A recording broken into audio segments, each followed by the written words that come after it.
राधे राधे दोस्तों, आपका स्वागत है राजन इंस्पायर्ड यूट्यूब चैनल में। तो दोस्तों, हमारा जीवन एक महासागर की तरह है जो कभी शांत रहता है और कभी तूफानी। कभी हम सफलता की ऊंचाइयों पर होते हैं तो कभी असफलताओं से घिर जाते हैं। लेकिन असली सवाल यह है कि हम इन परिस्थितियों को कैसे संभालते हैं। महाभारत के युद्ध क्षेत्र में जब अर्जुन दुविधा में थे, तब श्री कृष्ण ने उन्हें जीवन के सबसे गहरे सबक सिखाए। ये उपदेश सिर्फ अर्जुन के लिए नहीं थे, बल्कि हमारे लिए भी उतने ही जरूरी हैं। अगर हम इन शिक्षाओं को अपने जीवन में उतार लें, तो हमारी सोच बदल सकती है, हमारे फैसले बेहतर हो सकते हैं और हमारा जीवन पूरी तरह से बदल सकता है। तो आज राजन इंस्पायर्ड पर हम उन्हीं गहरी शिक्षाओं को समझेंगे जो आपको हर मुश्किल परिस्थिति में सही राह दिखाएंगी। वीडियो को अंत तक देखें, क्योंकि यह आपके जीवन को एक नई दिशा देने वाली है। श्री कृष्ण के उपदेशों का महत्व इतना गहरा है कि यदि कोई व्यक्ति उन्हें पूरी तरह समझ ले और अपने जीवन में लागू कर ले, तो उसकी सोच, व्यवहार और जीवन की दिशा पूरी तरह बदल सकती है। महाभारत के युद्ध क्षेत्र में दिए गए उनके शब्द केवल अर्जुन के लिए नहीं थे, बल्कि वे संपूर्ण मानवता के लिए थे। जीवन में हर किसी को संघर्षों, असमंजस और कठिनाइयों का सामना करना पड़ता है, लेकिन श्री कृष्ण हमें जो सिखाते हैं वह हमें इन सभी समस्याओं से निकलने का सही रास्ता दिखाता है। उनकी 3 प्रमुख शिक्षाएं, मन पर नियंत्रण, वर्तमान को स्वीकार करना और कर्म पर ध्यान देना, जीवन को नई दिशा दे सकती हैं। जब अर्जुन युद्ध से पहले अपने कर्तव्य को लेकर दुविधा में थे, तब श्री कृष्ण ने उन्हें समझाया कि मनुष्य का सबसे बड़ा शत्रु उसका अनियंत्रित मन है। मन हमेशा विचारों के उतार चढ़ाव में फंसा रहता है।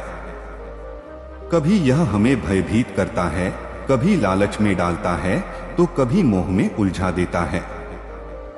लेकिन यदि कोई व्यक्ति अपने मन को नियंत्रित कर लेता है, तो वह जीवन की सबसे बड़ी चुनौती को पार कर जाता है। श्री कृष्ण ने कहा कि जो व्यक्ति अपने मन पर विजय प्राप्त कर लेता है, वह पूरी दुनिया पर विजय प्राप्त कर सकता है। इसका अर्थ यह है कि अगर कोई इंसान अपनी भावनाओं, इच्छाओं और प्रतिक्रियाओं को नियंत्रित करना सीख जाए, तो वह अपने जीवन में आने वाली हर परिस्थिति को अपने पक्ष में मोड़ सकता है। मन को नियंत्रित करने के लिए सबसे जरूरी है कि हम अपने विचारों पर ध्यान दें। आमतौर पर हम अपने आसपास की घटनाओं से प्रभावित होते हैं, लेकिन असल में ये बाहरी घटनाएं नहीं, बल्कि हमारे विचार हैं जो हमें दुखी या खुश करते हैं। अगर किसी के साथ कुछ बुरा होता है, तो वह 2 तरीकों से प्रतिक्रिया कर सकता है। या तो वह निराश होकर बैठ सकता है और अपने दुर्भाग्य को कोस सकता है, या फिर वह इसे एक अवसर के रूप में देख सकता है और आगे बढ़ने के लिए नया रास्ता खोज सकता है। श्री कृष्ण का संदेश यही है कि मन को स्थिर रखो, हर स्थिति को एक अवसर के रूप में देखो और आगे बढ़ो। महाभारत के युद्ध के दौरान जब अर्जुन अपने सगे संबंधियों को देखकर युद्ध करने से पीछे हटने लगे, तब श्री कृष्ण ने उन्हें यह समझाया कि जो हो रहा है वह नियति के अनुसार हो रहा है। उन्होंने कहा कि जो बीत गया उस पर पछताने से कोई लाभ नहीं है, और जो आने वाला है उसकी चिंता करने से केवल दुख बढ़ता है।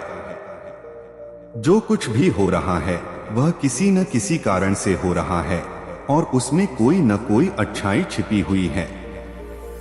यदि मनुष्य इस बात को समझ ले, तो वह जीवन में कभी भी निराश नहीं होगा।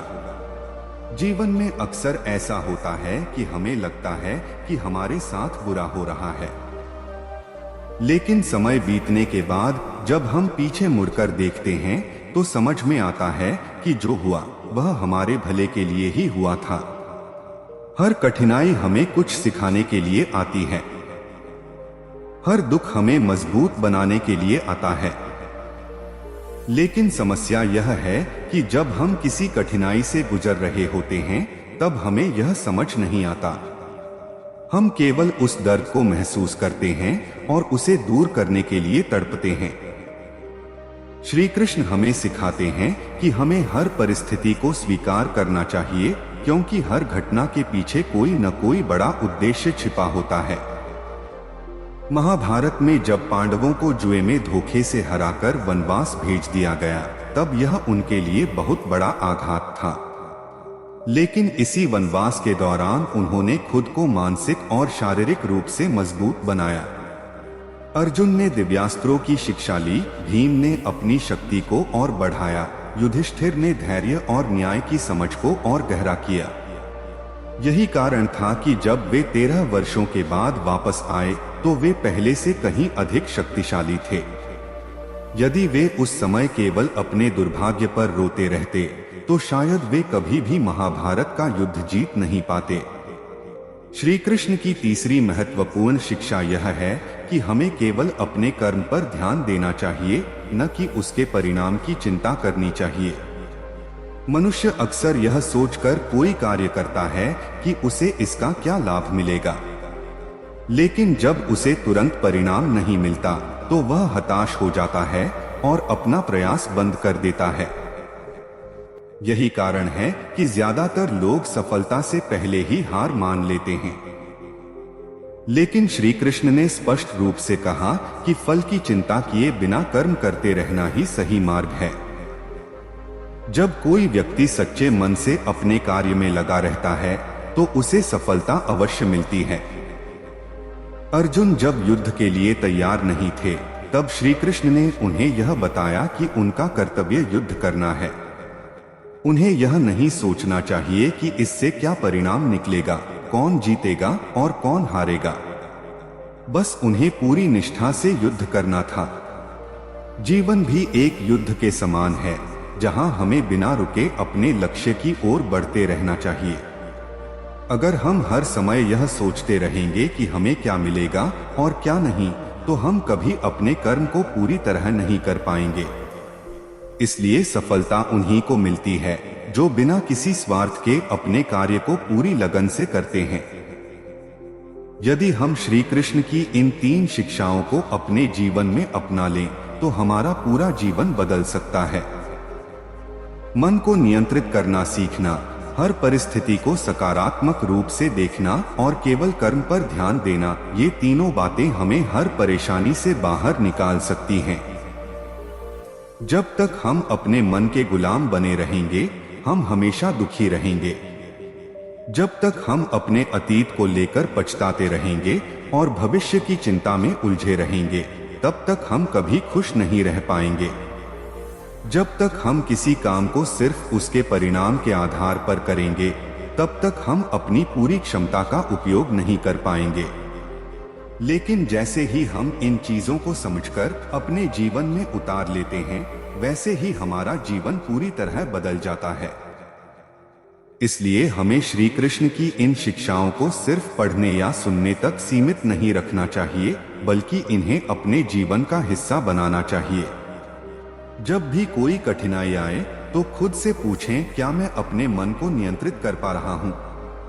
क्या मैं बीते हुए समय को लेकर परेशान तो नहीं हो रहा? क्या मैं बिना किसी स्वार्थ के अपना कर्म कर रहा हूँ? अगर इन 3 सवालों का जवाब हाँ में है, तो समझ लीजिए कि आप जीवन की सच्ची राह पर चल रहे हैं। और अगर जवाब नहीं में है, तो इसका मतलब है कि अभी आपको श्री कृष्ण की शिक्षाओं को और गहराई से समझने और अपनाने की जरूरत है। अब आप बताइए, इन तीनों शिक्षाओं में से कौन सी बात आपको सबसे ज्यादा प्रेरित करती है और आप अपने जीवन में इसे कैसे लागू करने की योजना बना रहे हैं? जय श्री कृष्णा।